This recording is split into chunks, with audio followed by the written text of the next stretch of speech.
Oh my God. Morning, everybody. Morning. Morning. Good morning.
Hey, everybody. I see several folks already doing it, but if you could put your name, your organization, or what brings you here to the chat, that would help us for attendance purposes and just for you all to be connected with one another. So I really appreciate you being here and thanks for doing that.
Josh, do you think we're about ready to start?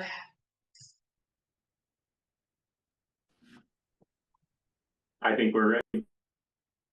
Okay, I saw you had the recording going, so that was great. Thank you. So good morning, everyone, and welcome to the Heartland Continuum of Care General Membership Annual Meeting for November 20th, 2025. I was just sitting here a few minutes ago, finally looking like a fall day. I know not everybody's looking forward to this cooler weather, but I'm looking outside, the yellows and oranges and red, and it's absolutely gorgeous out there right now. And I'm happy I'm inside, so I don't have to go through the rain. But anyway, welcome this morning. I'd like to call the meeting to order at 9:05 a.m. You should have received your minutes, and they were included with your packet. Are there any additions or corrections to the minutes?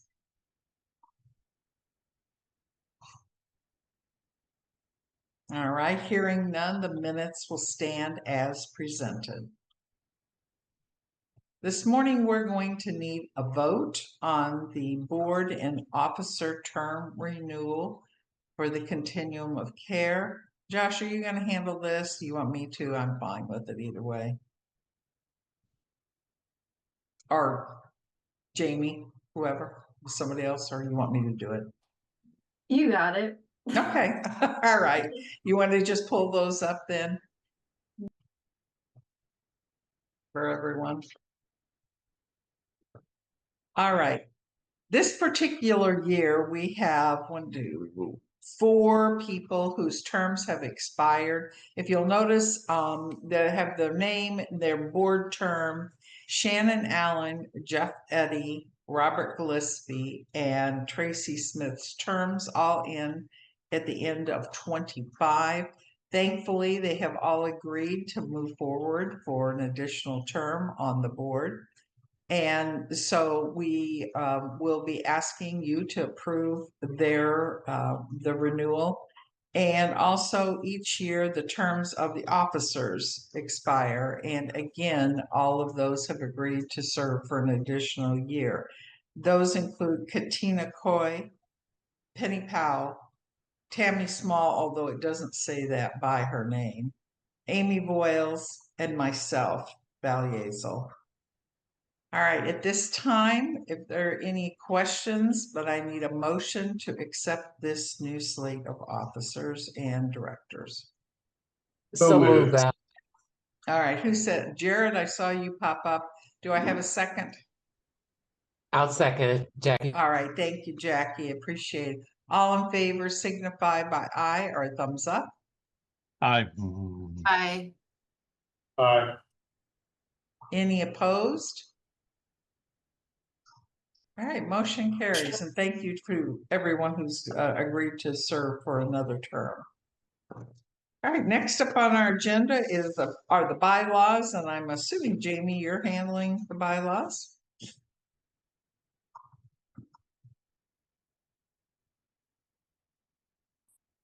Or not?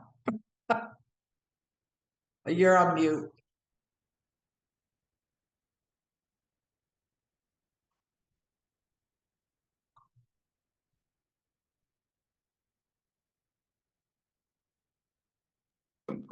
Sorry, we're having issues with our mute and unmute bar. Yeah, just briefly, the bylaws were sent out in the newsletter for those to look over before this meeting. Couple of things I wanted to highlight, just some new language around inviting new members. We also decided that instead of general membership, we thought maybe just membership meeting, and so the document throughout it has the general removed in front of it. So that all of our calendar invites moving forward will be updated with that as well. But so another is invitation to new members. So anybody that's interested in becoming a new member, there's the application online, and you technically must renew your membership by completing the online application. This is something that we will be better at pushing out and also keeping track of on our end. But it is intentional. That way we can create sort of a list and have that posted on our website, and that way people can see who's here. Another one is what I just said: enrollment of members. A membership list will be maintained. We also have language around combining our HMIS task group and our coordinated entry task group. Typically, the group of folks that meet on the HMIS task group would also be the ones that would meet for coordinated entry. So we just thought to combine the two. But that was something that was in here that we needed to highlight. But really, the group would just help with coordinated entry overall, any data review. We would meet at least quarterly, kind of going over any feedback, or if any feedback needs to be taken to the COC board, that group is for that. And then lastly, I didn't include the full blurb because it was really long, but there was just a section around attendance and expectations around attendance as a board member, but also as a task group member. And so I just kind of briefly highlighted that there. It goes more in depth within the bylaws. But those are some of the main pieces. Are there any questions on that?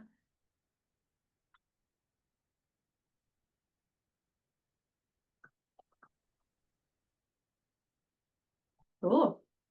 Yeah, I don't know if we mentioned it, but part of the bylaws is to bring this back to you all every 2 years, just to make sure that we're constantly recalibrating it however we need to make sure it makes the most sense for our community, and that it's a document that we're actually using and living within. And so that is kind of a lot of the changes were designed with that in mind, like what really makes sense with our community.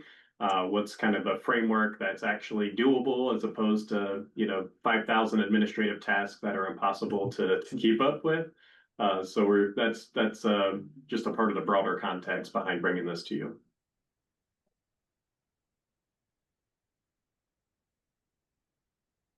All right. If there are no other questions, may I have a motion to approve? I'll make a motion to approve. It's Amy. Thank you, Amy. May I have a second?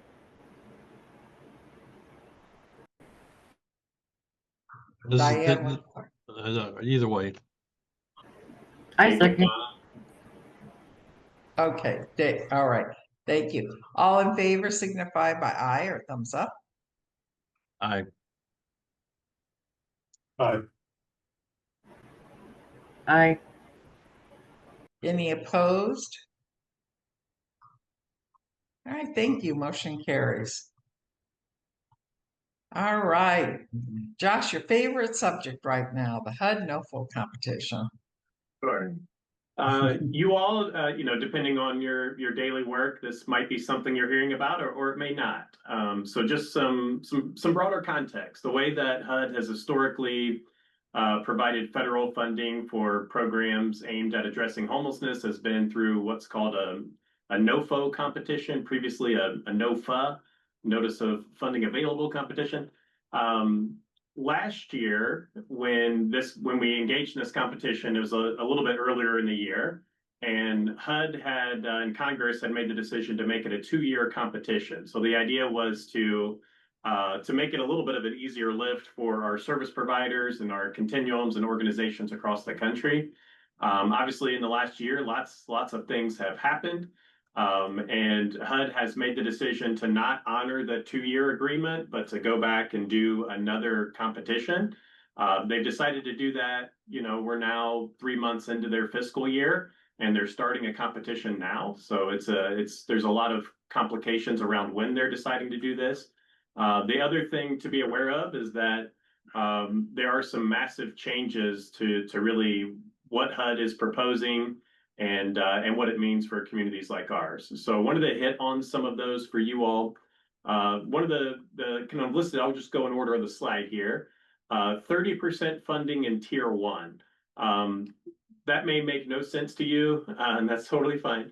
But historically, when HUD has these funding competitions, they put 90% of your funding in Tier 1, which means it's pretty secure for your community. It means 90% of that funding is almost guaranteed, unless you really mess some things up.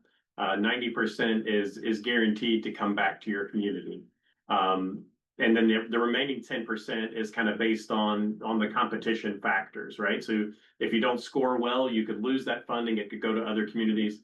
This year, only 30% of the funding is secure. So we're only, we get roughly, a little over $600,000 or did, last year. So that Tier 1 funding for our community would go down to around $180,000. More significant than that or alongside that, historically HUD has emphasized permanent housing programs. The emphasis on HUD has been to say that housing ultimately is the answer to homelessness. And so HUD funding was really prioritized and pointed in that direction. In our community, of that $600,000 I mentioned, 100% of that has been devoted to permanent housing programs, both permanent supportive housing and rapid rehousing. With this competition, we have to place a 30% cap on permanent housing programs. So we have to go from devoting $600,000 to permanent supportive housing programs and rapid rehousing programs down to $180,000. Along with that, there are new funding types or new program types that HUD is emphasizing. Transitional housing is a big one of those, and programs with service requirements. For example, the transitional housing programs they're advocating for require 40 hours of activity a week, whether that's case management, substance use treatment, mental health treatment. The transitional housing program would have to be able to meet those marks. So service requirements throughout this are a major change and a major emphasis. But then overall, there's a new emphasis connected to the executive orders that we've seen in recent months. Emphasis on public safety and working closely with law enforcement. Diversity, equity, and inclusion. There have been executive orders in that space. Harm reduction would be another one. And so connected to that is a new risk assessment that basically says HUD will look at your organization. They'll not just look at the project that you're proposing, but they're also going to look back. They're going to look at news stories. They're going to look at anything they can see to see if your organization is at risk of not fully complying with the executive orders and HUD's new emphasis. So that's a pretty significant change. The other part of that is that not only are we doing this a quarter into the federal fiscal year, but we have to design an all new competition for this funding that our local organizations, whoever's going to apply, those applications will have to be in by December 15th. And then in order to try to get as many points on this competition as possible, we'll be working through the holidays to try to get all that done so that we can get the collaborative application in on January 14th. So you're going to see a lot about this. You're going to read a lot about this. I want to say, obviously, when you read our strategic plan, you can see the emphasis on housing first. You can see the emphasis on supportive housing as the answer. And you're gonna see opinion pieces primarily from think tanks. If you look at who the author of the opinion piece is, it's going to be connected to the Cicero Institute or these different political leaning think tanks and the Project 2025 document. Read them, develop your opinion. One thing that I would encourage you to do is to say, well, what does the data tell us, right? That's one thing you can look at. The Cicero Institute, I've not seen their explanation for why veteran homelessness has declined in recent years, largely using a housing first methodology for driving that reduction. So consider that, but I also would say consider local experience, right? What are we seeing happening? What are we seeing happening as a community? We're seeing more people, and we'll talk a little bit more about that in a moment. We're seeing more people exit homelessness than ever before in our community. And how are they doing that? They're doing it from programs that match rental support with quality case management. That's how we're seeing success locally in terms of helping people end their homelessness. So don't get caught up in the jargon. Housing first, what does that mean? What does that look like? At the end of the day, what's working here locally is pairing rental support with case management for families and individuals. We're seeing more success with that than any other program type. And then, as you have conversations with local organizations, I mean, there are local organizations that provide services to folks who are experiencing homelessness who don't believe in housing first and are pretty open about that. Many of them still use coordinated entry so that the folks in their programs can exit their programs through rapid rehousing and other programs. So ask questions about that because, this has serious implications for our community. It has serious implications, above all else, for the folks that we are serving. And, when you hear that rental costs, housing costs, all of that has nothing to do with rates of homelessness, investigate that for yourselves. That would be my encouragement to you. I won't go on for 30 more minutes on this, but I will just say here are one last picture of the local implications for this. Currently, right now, 79 folks are served in these HUD-funded programs, in 41 households. So when you think about that 30% cap on permanent housing in what's being proposed, that would mean at this time next year, that funding would only be able to support 23 people. So this is what this means, and maybe you think it's a good thing. I do not, but as you consider the issue, as you consider what's happening, just wanted you to have the information and what we're trying to navigate, as we make the best of whatever the situation is. So I'll leave it at that. Happy to kind of speak in any questions that folks have.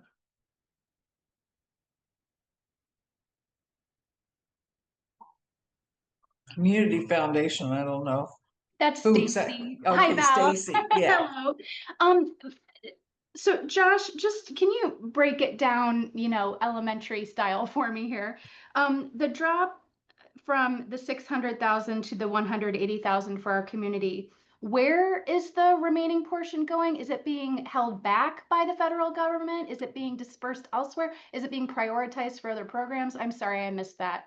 Yeah, so the remaining 70% that is currently coming to our community will be a part of this broader competition. So in a sense, the competition is designed to fund the types of programs that the administration and HUD's new leadership wants to fund. And so, there's some serious questions about how competitive we can be. Some of the competition scores have to do with things at the state level, and so we have zero control over that. But we will lose points based on some of those things. So in a sense, we're right now 600,000 coming into the community. I know in talking with communities around us, many communities think it's unlikely that any of the 70% is going to come to their continuums in Illinois. They strongly believe it's going to get allocated elsewhere based on all of these competition factors. Okay. So it's the remaining 70% in question. And I'll say, this is us. One of the things that I've historically been irritated with HUD about is that our community is grossly underfunded.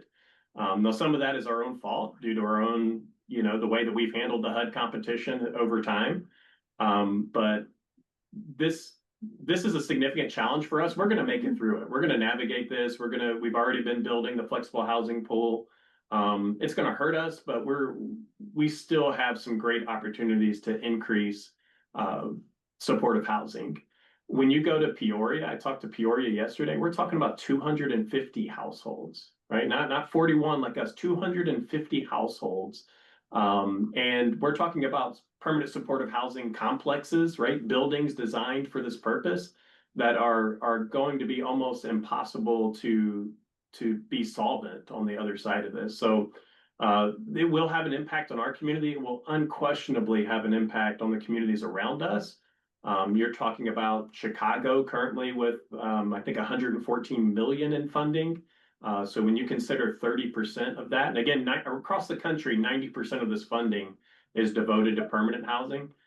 So it's going to have a very dramatic impact across the state, even if all of our communities win that additional 70%, but have to use it for, transitional housing and street outreach and other programs. So this is, even if these numbers are honestly across the state, these are relatively small. The impact across the state is going to be almost unfathomable.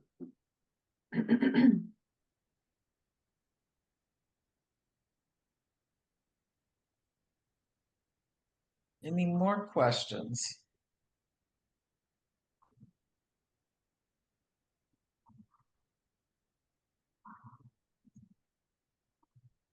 Well, if you You'll think see of more it, coming out from us. The Continuum of Care Board is meeting next week to kind of get the pieces in place. So unless litigation or other things put a hold on this, you know, you'll be seeing the competition start. You know, our own requests for you know, proposals for these funding opportunities. So a lot of that stuff is going to be coming out here in the very near future. But don't hesitate to reach out.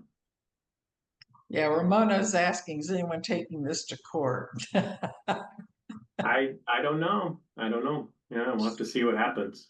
I think everybody's still in shock and just trying to wrap their arms around this, the qualifications, the changes, the funding. Yeah. It sounded to me like the court battle right now is all around the COC builds NOFO that was issued and then reissued. And I think that they're working on fighting that at the moment. But I think it's some people's hope that everyone will reach out to their congressperson and Congress will put a stop to this nonsense. There is, yeah, Amy, and that's a great point. At our last meeting, you all might remember Housing Action Illinois kind of shared a little bit about some advocacy opportunities. One of those is around, you know, HUD gets funded through, and I should be able to speak more intelligently about this than I can, but this T-HUD committee ultimately, you know, has a role in HUD funding. There has been advocacy to have that group of senators say, hey, there's a lot of changes. We need to navigate these carefully.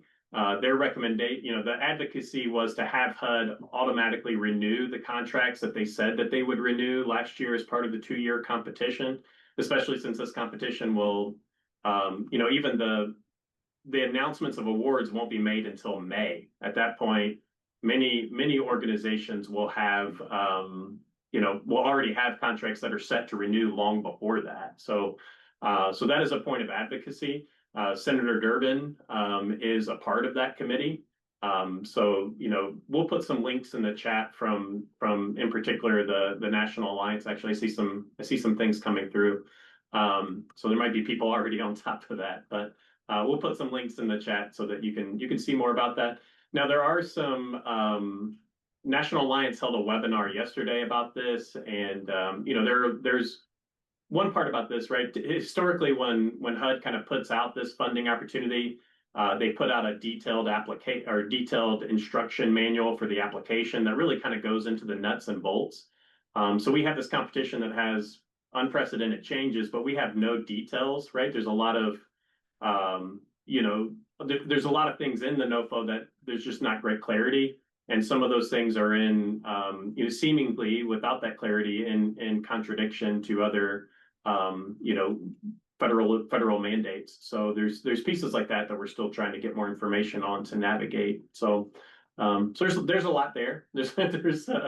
But I'll just be honest, on our end, this is almost an impossible task to do this at the level that we would like to do it when it comes to these federal competitions. There's, you know, I think many continuums feel as if we're kind of flying in the dark in terms of what's available to us to navigate this. So.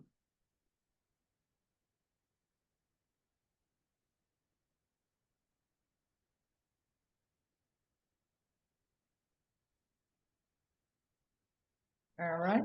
Any further questions? All right, we'll keep you posted. Thank you so much. Okay, let's talk something really good. let's talk about our wins for this year. Yeah. Exactly right, Val. I wanted the last meeting of the year to kind of share the Continuum wins, but then also offer the space for those organizations that are on this meeting to share their wins of the year and just any updates and anything to celebrate, just kind of as like a last little hurrah. So one thing that I wanted to highlight is a couple weeks ago, the crew went to the Built for Zero conference in Denver. Which was really fun, but also we went because we are the 11th community in the nation that has reached quality data standards for all chronic, veteran, and single households. shout out to Tracy Cunningham. Without her, I don't know where we would be. She does great work, and yeah, it's unbelievable. But this is really big for our community and really cool, and a testament also to our providers who understand the importance of quality data, who understand the importance of accuracy of data, and how that attributes to overall success as a community. So thank you everyone who's in HMIS as well, that's inputting this data and doing it in a timely manner as well. Thank you, Jamie. Yeah, no problem. Round of applause for Tracy Cunningham, everybody. However that works virtually. You deserve it, Tracy. Another quick thing is the Veteran Day Challenge. I think I've touched on this before, but it was really cool, and any chance I can, I bring it up. Just because our over 100 days, the group of partners that we had housed 18 veterans. And from that, we built a really great group of community partners and stakeholders that now meet regularly to continue addressing veteran homelessness. I think the group, in terms of case conferencing, in terms of collaborating and partnerships, you're good. We do well, and everyone is always up for any challenge, any sort of client issue. We talk it through, and we're able to help assess the situation as soon as possible. And I think historically in our community, the veteran community partners, at least in my eyes, I wasn't entirely sure the veteran resources. I thought one thing, and by golly, this challenge showed me another. And so I think that was one of the main takeaways from this challenge. And same with our veteran partners and what the Continuum partners do as well. I think a lot of things have gotten more clear. And because of that, we've been able to house veterans at a quicker rate and kind of just get a better understanding of veteran homelessness in Sangamon County overall. We've also expanded street outreach. Woohoo! We have 2 of our full-time staff in here with us now that you probably can't see unless they talk or wave their hands. But I can't see them. And then we got Charles in the house, but I don't know the camera. So yeah, Heartland House. We have 2 full-time outreach staff. He started Monday. But I think this is cool. Awesome. Again, this is kind of a space where in our community, there hasn't been any full-time staff that have been designated for street outreach. And so we're able to bring on 2 full-time individuals to be out there engaging with those that are unsheltered, working off a by names list, getting folks in coordinated entry, and just helping folks also move into shelter maybe who have historically been hesitant of it. And that's because just the partnership that our street outreach has with our shelters and how they're able to communicate with one another. We've also been able to have 2 part-time staff, which focus more on weekends and night shift, which is something else I think that in our community, we weren't quite sure of how many folks are genuinely staying outside. Yes, we have the pit count, but that's 1 day out of the year. And so how can we assess truly who's staying outside at any given moment if it's only 1 day versus maybe a couple of weeks? So that's another big win for us. Same with strengthening partnerships with our agencies. We have built sort of this encampment response protocol that we've been working on and pulling in our community partners for that to address the encampments as they pop up. Renetta's been leading the charge. We've got City of Springfield with us, Task, Helping Hands, some other people I'm forgetting, but it's been a great group to kind of pull our heads together and decide how do we want to address these encampments and how can we get folks quickly to resources. And then same with our interfaith agency. So we continue to utilize St. Al's as an outreach outlet. They engage with folks on the weekend, and they're able to get those folks that they see in access to the resources that we have and through coordinated entry and whatnot. And then lastly, our HCoC Connect app, our street outreach app that is for iPhones. We have an Android one coming soon, but it's essentially a form where if you're seeing someone who's experiencing homelessness, you can submit this form. It goes directly to Renetta and she mobilizes, and 9 times out of 10, she goes either that day or the next day, depending on when it was submitted, to try and engage that person and connect them to resources or just assess their situation. So big things for street outreach. I'm excited. And I wanted to highlight that because Renetta does great work, and I know Charles already did at the shelter, but will continue to do so in this role. So Android app, we anticipate it being done by the end of the year. I know that's something that we've had questions about. So it's nearing the finish line too. oh, and then another thing that was cool that I wanted to share is how many folks have been housed this year. And I like to show the graph. I'm a visual person. So, but this is just as of, I think, a day or two ago. So we're not at the end of the year yet. So that number could go up.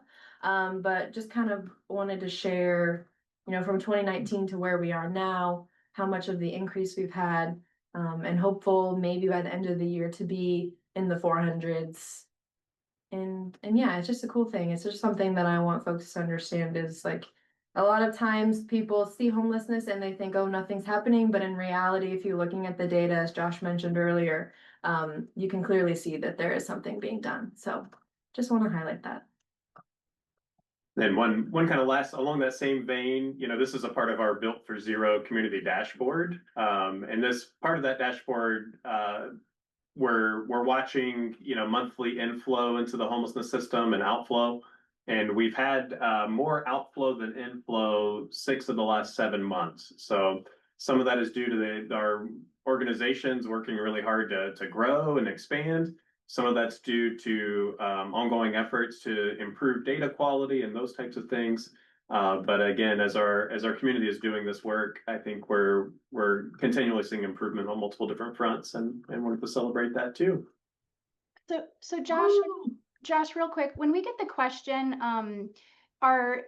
because of the success of our local Continuum, are we getting more people coming from other communities to our community? Is that accurate, or how are you responding to those questions? Every Continuum across the country says the exact same thing. Everybody says everybody comes here from other places. We have started to, through our coordinated entry assessment, track zip codes of last permanent housing. So without a question, we've always seen in our community folks from other communities come here. Some of that is due to the fact that if you look at services across central Illinois, there's simply not services available in many of our neighboring counties and communities, even though our focus is in Sangamon County. Now, I would say we don't have definitive data. We have not always tracked this, right? I can't tell you that we had 100 more or less people arrived in Sangamon County from other communities than other years. So that's part of it. We really often go from trends we're seeing in primarily our shelters or street outreach and other spaces, but certainly people come here for medical services. People come here for substance use treatment, Memorial Behavioral Health, right? We have these services that exist in this community that don't exist always in the communities that folks are in. So unquestionably, we serve a larger part of central Illinois than just Sangamon County. And, it's a conversation that always comes up. I always think, when the question is posed, people are hearing that we're doing better in Springfield and more people are coming. I guess the flip side of that is that we should do worse or not talk about it and maybe people won't come, and so my personal view of that is that it's our job to serve the folks we have here in this community. We have folks move into Sangamon County all the time for employment. We celebrate that and other things. So as a community, it's our job to take care of the folks we have here. All right, Tracy. I would like to put a little bit of clarity on that 380 number on people housed. That's not necessarily that an agency housed them in full. So that could be with assistance from an agency. It's basically just saying that they left our system into permanent housing, whether that permanent housing was, through public housing, Section 8, diversion funds, reuniting them with another family member, because it's not just the housing that is done. There's a lot of, obviously it could be with case management assistant, also diversion funds, everything along those lines. So, I mean, that's not just I don't, in 2 months' time, I don't want to hear that, oh my gosh, all the housing agencies housed 380 people, whereas it's not really a full, we housed 380 people. We assisted in a lot of that. Thanks, Trace. Okay, thank you. All right, I think let's keep the good things going. Does anybody have any of the agencies? Anybody have anything they'd like to share with us as a celebration? Lisa. Can you hear me? Yes. Hi, yes. I just actually wanted to do a quick introduction. I met with Dr. Cynthia Jenkins with the Foundation Academy a couple of months ago, and they have a well-established and impactful program for youth, adult, and reentry in South Central Illinois, and they're expanding into Central Illinois in partnership with Cumler United. So I just wanted to give her a little bit of time to introduce her program and her services, because I think it can be really helpful alongside our case management services that we couple with our housing. So if she's still on the call, I would just like her to just let y'all know her program services and a couple of positions that she's hiring for as well. All right, great. Thank you so much, Lisa, and thank you for allowing me to come this morning and be a part of your meeting. I first want to say, despite the upcoming challenges that you are facing, you guys are doing awesome work. So kudos to you. Continue to strive forward. You are certainly making a difference in the lives of so very many people. So thank you so very much. Thank you, Lisa, for the opportunity. Again, I am Dr. Cynthia Jenkins, the founder and CEO of the Foundation Academy. Recently, or last year, we were awarded the State of Illinois R3 grant. Many of you may be familiar with that R3 grant. Over here in South Central, where I reside, in Belleville, near St. Louis, where I reside, we have, as Lisa mentioned, 3 programs underway over here, the adult program, youth program, and reentry. And in Central Illinois, excuse me, we have a youth program and an adult program that we are able to offer there for the residents of Springfield, Illinois, and surrounding areas. So we are starting our year 2. We're gearing up and getting ready for those programs to start off in January. There's going to be at least 5 different cohorts. And again, it's for youth ages 12 to 18. And then we have a adult program ages 19 and older. In these programs, they are taught these important applied skills that you and I recognize as being very important in the world of work, but they're also important in our lives, our soft skills, our people skills, how we communicate, how we relate, how we solve problems, and why these skills are important in the world of work. So there's a 36-hour curriculum that we have in place, and each and every participant that goes through this program is also in position to receive a stipend. The stipend is $150, and it's given to the participants halfway of the program and then again at the end, along with receiving, a refresher course, so to speak, of these 36 hours of, these important skills that we know that are important.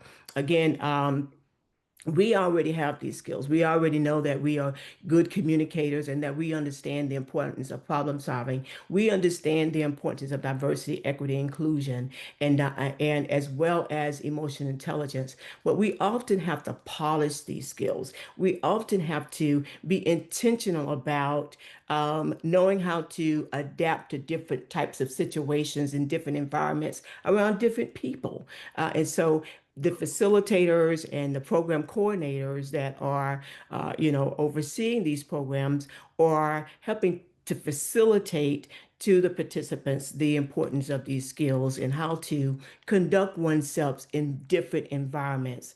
And so I'm hoping that the Foundation Academy is able to work alongside you in how you're serving your clients or those that you are working alongside. So hopefully we can come on one accord and together work to help equip them with these skills that they need, as well as just to polish the skills. I want to also say that we offer transportation assistance as well. So if there's individuals that need bus passes in order to get to the location where the classes are held, we have bus passes or gas cards as well. And at the end of the program, they do receive a certificate of completion. That is obviously something that they can use to put on their resume to show that they went through this program that is very much robust. It is recognized in the industries as well as, very important, just again, to increase their self-esteem, because you and I understand the importance of having, positive self-esteem, positive outlook on life. And we understand that having those relationships in our lives with family members, co-workers, neighbors, and all sorts of individuals, helping to create a better in a world of work for each and every person. And so, again, the Foundation Academy, we believe in a world where everyone excels. So here's an opportunity, I hope, that we can maybe work together to help serve the clients that you are working alongside. Um, I believe it's on December the 5th. Lisa, I hope I'm right about that, where we're having our open house there in Springfield at the Cumler United Methodist location. I believe it's on 600. Lisa have to help me with that. But we'll make sure you get that invite to please come out and learn more about the programs. We'll have we'll have lunch, as well as have an opportunity to answer more of your questions, meet some of the staff, and hopefully we're able to partner on together on helping to fulfill some of what you're doing there for your clients there. So thank you again for this opportunity. Well, thank you, Dr. Jenkins, for all of your work. It sounds like you've really hit the ground running, and Lisa seems to be right in sync with you because she's already got the invitation posted for us, and we'll look forward to hearing more about the Foundation Academy. Thank you so much. Thank you. Anyone else like to share a celebration? End of year, or for just a minute? Marsha. Hey, how's everybody doing today? Good. Just want to thank you all for all that you all are doing, and pray that we stay encouraged during these times. But I just had a few celebrations. One, Solid Rock, we just hired a new executive director. Her name is Mary Swartz. And I think she is on here. Maybe not. I'm not sure yet. But I will make sure to get her connected with you guys, Jamie and Josh, so that she can get added to the meetings. So that's really exciting. And then the other thing is, for those of you that don't know, we provide housing and supportive services for the 18 through 26-year-old population. And we have just been able to increase our capacity in terms of the units that we have available. And so we have about 15 beds available, spots available right now. So if you have any young people when you're doing your street outreach and they're in the 18 through 26-year-old population that's needing housing and supportive services, feel free to reach out to us. Jamie, I know, has our information on the app as well as on the other resource sites. And so again, that's Solid Rock. And if we can help that population, we now have a little bit more capacity to do so. So just want to let you guys know that. Well, that's amazing. Thank you. Dr. Jenkins, you had a question? No, I didn't have a question, but I did fail to mention that we are hiring at the Foundation Academy. Oh. And so I want to make sure I share that we are in need of facilitators, as well as a program director and an adult program coordinator. And so we'll be happy to provide that information for you as well. So thank you. Okay, thank you. Anyone else? Quick question. Are these all in Belleville, these positions, or are they virtual? So they are in Springfield, Oh. and they are more so like remote, and there are, opportunities where we can meet and work in person, but mostly they are remote positions. Okay, let me know a few people. So Okay. I will take a look at it. Thank you. Thank you for all your work you're doing too, by the way. Thank you. All right, I guess it's Karen. Yes, You- thanks, Val. Karen with United Way. I just wanted to invite any not-for-profits to our announcement of the 26 to 29 funding priorities and goals for our grant cycle. And on Wednesday, December 10th, I'm having an open meeting to announce those priorities and also to go over how that impacts the application process and give you some guidelines on how to apply for the next grant cycle. Terrific. So Thank Wednesday, you. December 10th at 1 p.m. here at United Way. Okay, will there be a virtual option or is it just in person? That's a good question. Okay, well, you can let us know and we'll post that. I have not done a virtual option, but I might because of the amount of responses that I've had.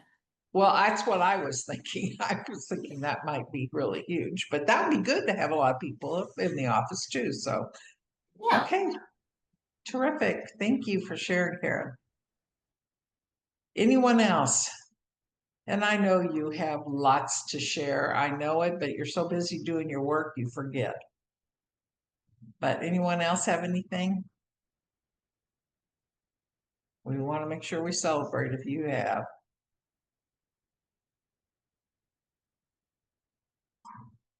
Okay. Are there any just agency updates?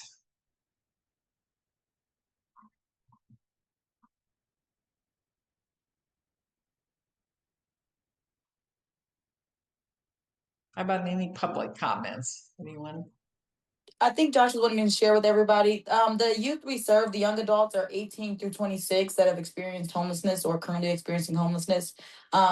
Originally, it was for youth impacted by the foster care system, which we do still accept.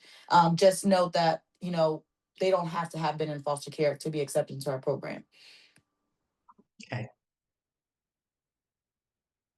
And Ramona has asked, has anyone tried to highlight the artwork of the unhoused individuals? I mean, I know the Art Association has done something similar, but not exactly that. So does anybody have any idea, an answer for Ramona on that?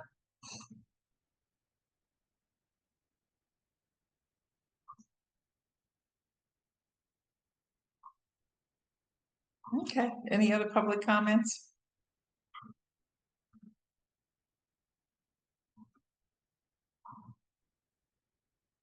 Any special announcements? Josh, do you have anything more? I do not.